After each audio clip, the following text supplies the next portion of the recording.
Hello and welcome into another episode of Avarian Mail. I am LastofAvari and this is my first impressions video about my new phone that I bought a few days ago, earlier this week, well, this week of recording.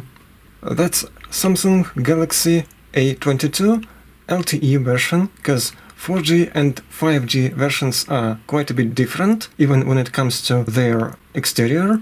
You can see that 4G version has a better camera module, even though 5G has 4K recording capability when it comes to video. Otherwise, it's not that good. In 4G version, this one, you have optical image stabilization, you have better resolution when it comes to wide-angle lens, and then you have a macro lens that are absent on 5G version, so you can easily spot the difference. Also, when it comes to advantages and disadvantages, 5G version has higher resolution screen, but it's a simple TFT screen, whereas here on 4G version you have AMOLED, and even though it only has 720 lines on its width, I would say, considering physical size of the screen, it's more than enough. It's not pixely. You can't really spot separate pixels unless you're holding your phone really absurdly close to your eye. Both screens in both versions are 90Hz screens, so that's better than my previous phone, which was a Nokia 51 Plus, and 5G version has a little bit better chipset, so CPU is faster.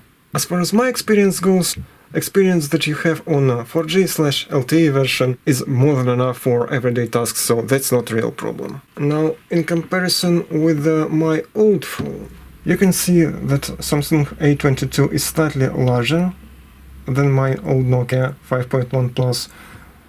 Thickness is more or less similar, like maybe it's like millimeter or maybe half a millimeter taller. It's kind of a little bit hard to say because I already stitched protecting glass cover to this phone, so it's maybe a little bit thicker than it was initially. Screen brightness is higher here, obviously higher to my eye, and it should be visible on camera as well. Here you can see my Instagram, so you can check out how it portrays different colors. Let's open the same photo, and you will be able to compare differences. Both phones have glossy backs, so they're definitely fingerprint magnets. I would say my old Nokia 51 Plus is a heavier, harder fingerprint magnet, which with this glass panel looks great, but not very practical. Here it's not as bad on Samsung A22, but still I would say a protective cover is recommended, especially since, for example, this one that I've bought separately for exactly this model, it fits perfectly. And as you can see, here you have even a couple millimeters of a difference. It's taller than the cameras are, so you won't scratch the lenses. So for me that's a plus. And of course, as I've mentioned previously, protective glass cover helps with scratches, because it was like, I think, 12.5 Belarusian rubles, so you can convert it in Google into your local currency. Main reason why I have chosen this phone was its optical image stabilization for main camera, because it's basically pretty much the cheapest phone that has it. Not on all cameras, not on all lenses, but just on main one, and that's already pretty nice. Because if you switch to video, you can see that when you move the phone, it doesn't have this sort of micro jitters that's unavoidable when you're moving phone with your hands like that, not on a tripod, not on anything. So you would actually have decent videos.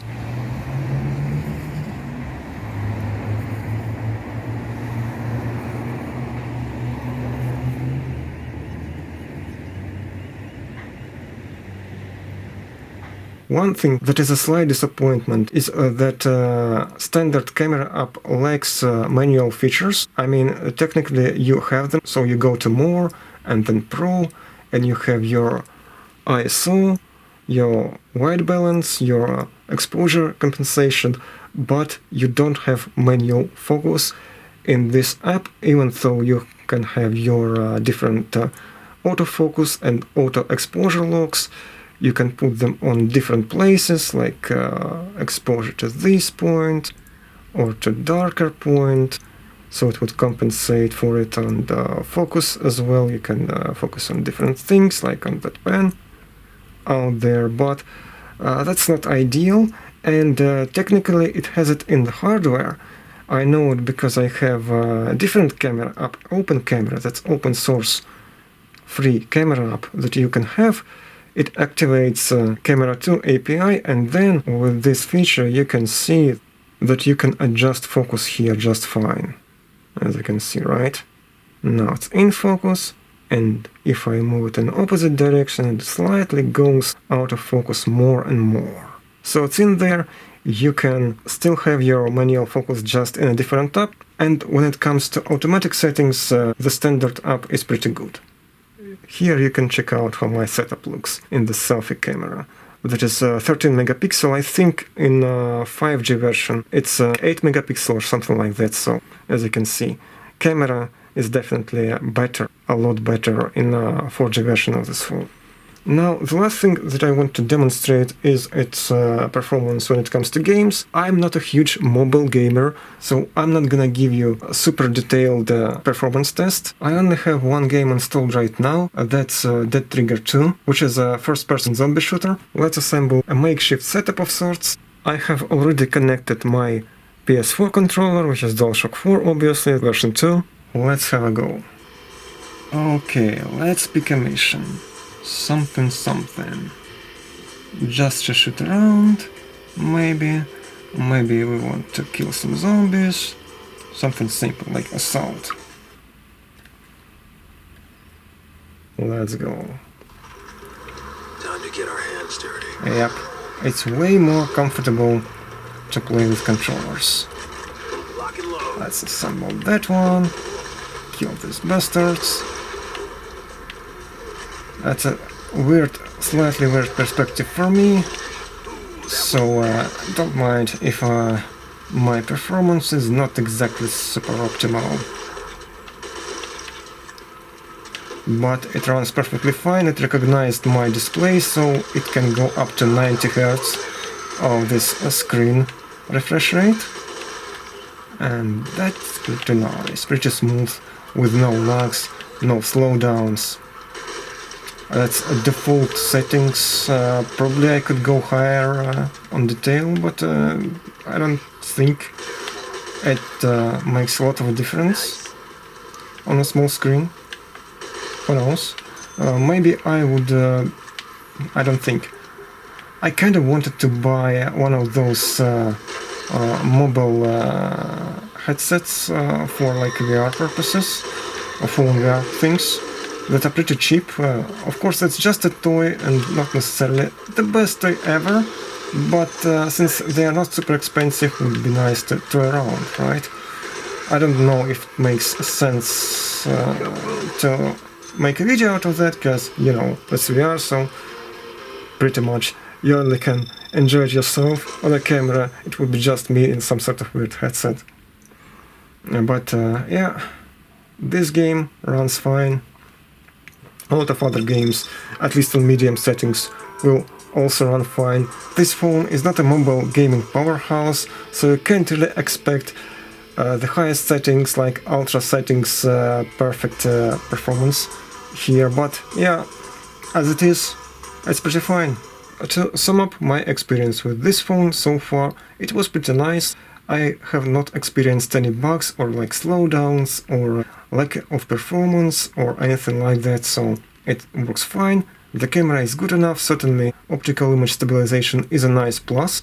Maybe it's not like super high-end one, but it definitely works and I can see the difference, especially comparing with my old phone. Battery is still 50%, as you can see, and I have charged it yesterday, earlier. So it runs for the second day, and it can run for a couple days without charging. So it's certainly nice. Of course, it will drain the battery higher if you will game all the time or watch YouTube videos on repeat. But for typical usage, it provides well optimized and snappy experience. I would say it's a good choice. Just please don't try to compare it with phones that cost 2, 3 or 4 times more. That wouldn't be fair at all. Anyway, these were my thoughts, my first experience after a few days. You can share your experience in the comment section down below. If you have any questions, if you want me to test some feature, you can ask me in the comment section as well, and I will see if I can check it out for you. This is it for now.